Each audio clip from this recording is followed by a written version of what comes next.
Trademark Comics, and today, New York, right now. Captain America Steve Rogers versus the emissary of the demon Asmodee. Now, this volume of Captain America has been taking us back and forth between Steve Rogers' past prior to the super soldier serum as a young pre-adolescent or adolescent teen, and comparing those times with current times in the future, because Steve Rogers has purchased the very apartment building that he and his mother lived in at one point, and as he's remodeling, he often gets triggered and has flashbacks, because remember, Steve Rogers is in fact a man out of time. But right here we see Steve Rogers having internal dialogue with himself, saying that he doesn't like fighting an opponent that he doesn't have any intel about, which makes sense. G.I. Joe says knowing is half the battle. So Steve Rogers has developed over the years all his battles, a way for him to test a range, if you will, to identify the kind of opponent he's dealing with. From a lower, minute level all the way up to a what the fuck am I getting myself into level. And so Steve Rogers, using his shield, using different tactics, feints, if you will, if it were boxing, to test this emissary, this opponent. And he notices that he is fast enough to catch his shield throw. You saw previously he kicked him right on the chest.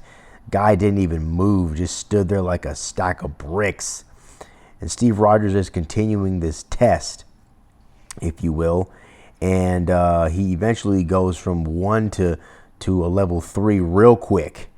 Whole squad on this real shit, okay? But Captain America is taking intel, but it's not enough on this opponent, the emissary. Now the fight continues, and Steve Rogers stays poised and maintains his composure. The emissary is giving arrogant talk and dialogue throughout this exchange, as any villain or enemy would. And this is no ordinary opponent for the emissary. This is Captain America Steve motherfucking Rogers. And Steve is very observant and looks for openings when he can find them. He notices the emissary's voice. He has a killer's voice. He notices his eyes. As you can see there, the glowing glare reminiscent of like Daredevil or something like that. That light, that fluorescent light in the eyes glowing, indicating that he's more than human. And Steve Rogers, he does realize that the guy is strong, but basically he starts to notice something about his language pattern, which reveals to Steve Rogers that he kind of likes to gloat, and also that he's not familiar with this body, which is true. The demon Asmodee has inherited this human's body, this husker host, if you will. And Steve Rogers even goes so far as to notice that in this body, his knees lock when he's throwing a punch or standing, similar to an amateur boxer. And Steve Rogers finds an opening, as you can see, and delivers a John Jones fucking hyperextended horse kick, knocking him down to one knee, and then utilizing his shield as well to clip the trip and continue the fall of the emissary and knocking him off balance. Now this is just brilliant strategy and showing Steve Rogers' awareness, his combative skills, his just hardened experience to remain composed against an opponent that may be otherworldly. And then Rogers smells it. He smells sulfur, and he knows, based on his criteria for judging his opponents, this is more than a human opponent, and he knows that he goes right away into demon quickly. So now the emissary is done playing games, and he's utilizing blasts and supernatural abilities, and Steve Rogers grabs his vibranium shield, his iconic shield, very closely. And here we see now the demon now here showing more of himself, being more transparent, having the flames from the mouth and the hands looking like a Hadouken or a flaming Kamehameha. And Steve Rogers is ready to absorb anything this demon can throw at him, as we see Steve Rogers now looking for a plan to escape, right? Live to fight another day.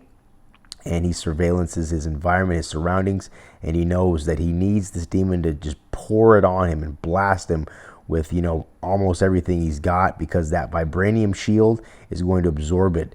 and everything has an equal and opposite reaction. And that's exactly what Steve Rogers wants. He wants that blast to be so hard and impactful that it's going to send him blasting back, as we will see here, because Steve Rogers is trying to escape, not out of fear, but because he needs to regroup and come back and live to fight another day.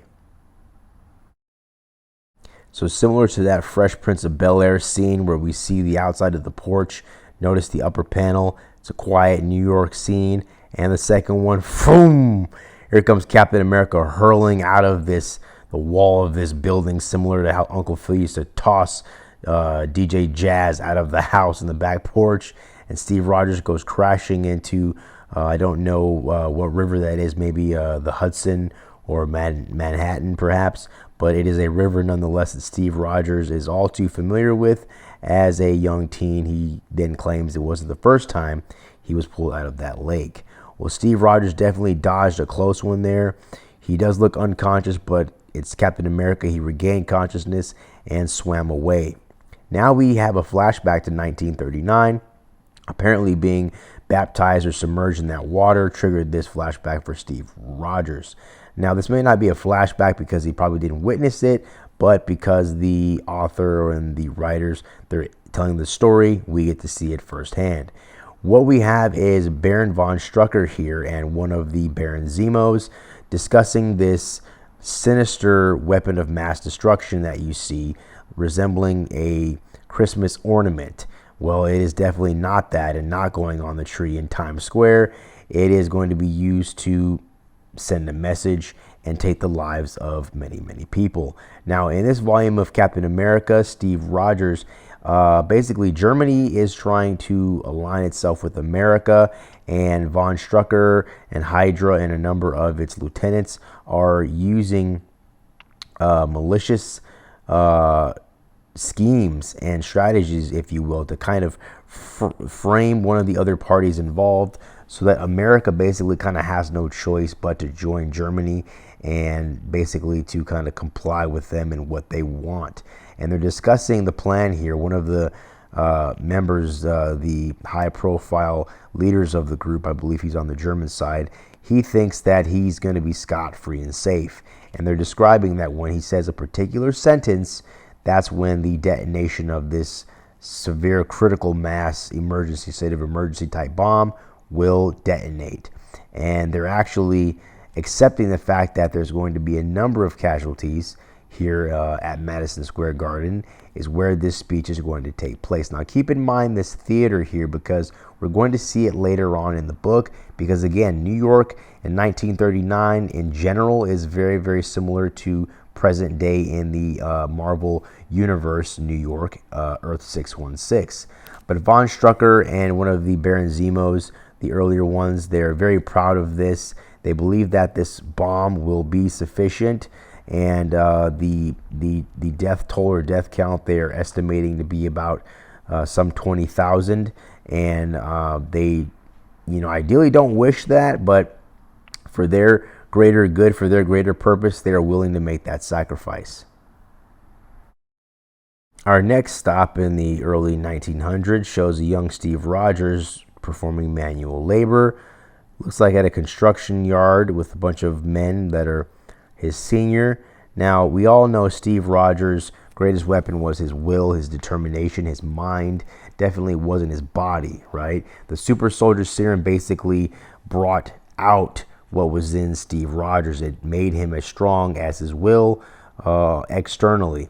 And even here we see him kind of using leverage, working smarter, not harder, as they say. Instead of carrying the bricks one by one, he placed them in some kind of sack or bag or potato sack or some kind of military grade Dunlap bag, and he's carrying and dragging them. But even this, utilizing leverage, proves to be too much for the young, frail, pencil-neck Steve Rogers. And one of the laymen there tells him to take a break for the day. You're going to get a penny a brick. Like, could you guys fucking imagine that? A penny a brick. But back then, things were different. Cost of living was much cheaper. Now, Steve Rogers goes home. He goes on a walk. He's done for the day. And he's doing a little bit of people watching and whatnot, reflecting on his day. And as he's walking and he turns his corner, And all of a sudden, his eyes go white as if he were the Undertaker making his entrance, and he basically collapses right there on the pavement. He passes out. Now, this was very eerie. Initially, I thought the white eyes were indicative of some sort of supernatural involvement, but that was quite the contrary. Now we see Steve Rogers lying in bed, resting, still sleeping, and my, he's always been a ladies' man. Look at this lucky son of a bitch. Got all these young, pretty girls back then just waking up in front of him at bedside. You know, what a pretty sight to wake up to. Rogers, the apartment that he and his mother lived in, I believe upstairs or downstairs, one of his neighbors were a group of girls. I don't know if they were in a sorority or if they were all nurses, but I believe they all lived in the same apartment. I don't know if it was a 3 or 4 bedroom, but they all did. Now, this is a nurse who volunteers every week to come and visit people in the apartment, I believe these girls, to give them checkups and make sure that they're okay. One of the girls, it's funny, she mentions that the male nurses don't come there because they only want to visit them after dark. And this young lady then basically gets Steve Rogers to admit his long laundry list of physical ailments. And she's basically like, what, did you win like a hospital lottery? And this just goes to say it just fits the pre-Captain America Steve Rogers profile, right? Not only is he physically, frail and weak, but medically as well, his health. And this basically makes perfect sense because internally he's not well, and this is basically manifesting itself externally as well. And so he basically suffered from dehydration is what she diagnoses. But again, with that laundry list of ailments, everything kind of just compounded and made the dehydration even more worse. She insists that she's going to add Rogers to her weekly she comes every other Thursday to the apartment, and basically there's nothing he can do about it. She's going to see him. Steve complies, he obliges, and now we see Steve Rogers in present day resting in a hospital as well, because basically he was rescued from the river or the lake that we saw earlier in the beginning of the book of our story when he was battling the emissary. And who's by his bedside? Yet again, another pretty lady. This time it's a blonde in the form of his girlfriend, Sharon Carter. Now, Steve Rogers' super soldier serum allows him to heal faster than a regular human, but he does still get banged and bruised up if the opponent is worthy. He has a little bit of dialogue with Sharon Carter, and, she's mentioning basically the typical girlfriend stuff. You should have called me or told me or whatnot. How could you do this by yourself? You need to call someone. You can't just, you're not Superman. You're Captain America, but, you're not Superman. So Steve is reflecting on the battle, where he went wrong. He mentions to her that, well, it wasn't the first time I was pulled out of that river. Now, below this panel, we see Steve Rogers now ready to get out of the hospital bed as he and Sharon Carter continue to have more dialogue. And basically, he's telling her he's apologizing for missing dates, because this is typically what happens whenever superheroes try to date each other, right? Their busy ass schedules of, saving the world tend to get involved. Here we see now a flashback again to 1939, and this gentleman's name is Rolf, kind of like Wolf, but Rolf with an R like Richard. And this gentleman is a key player in this entire storyline here, as we see him entering his home, and he enters a room going into the depths of the house. And now we see here that ominous, infamous pentagram, if you will, on the floor. Now this gentleman here is about to make some contact with otherworldly beings that are not human. He's not going to get on his cell phone or make a telegram call.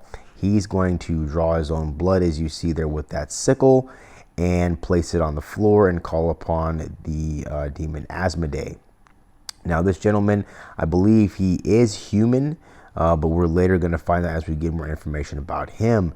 But here Asmodee appears and having conversation with this gentleman Rolf. Now basically Rolf and Asmodee have been plotting, and they have been conspiring because, again, this war at this time that's going on with Germany and these superpowers of this era during World War I or World War II, this is a way for this gentleman and Germany, I believe, to get the upper hand.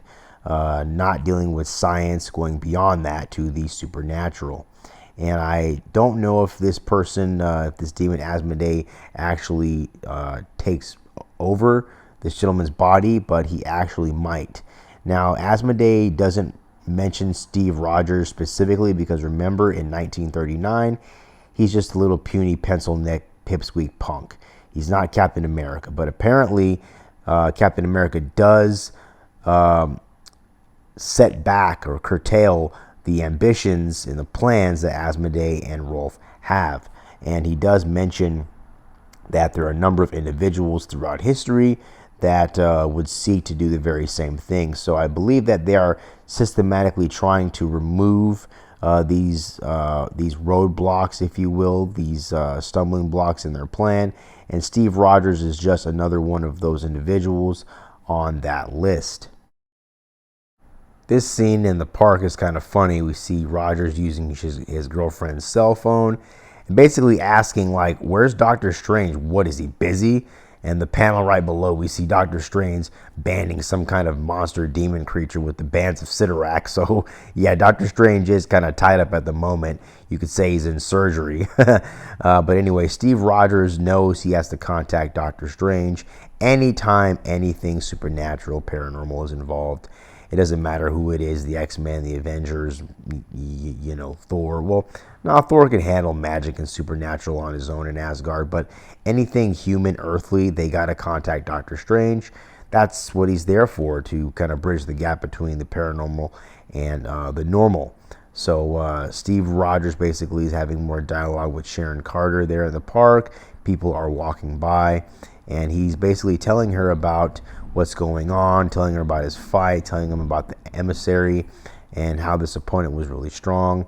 And he then goes, instead of contacting Doctor Strange, to contacting Misty Knight to basically fill her in on the events thus far.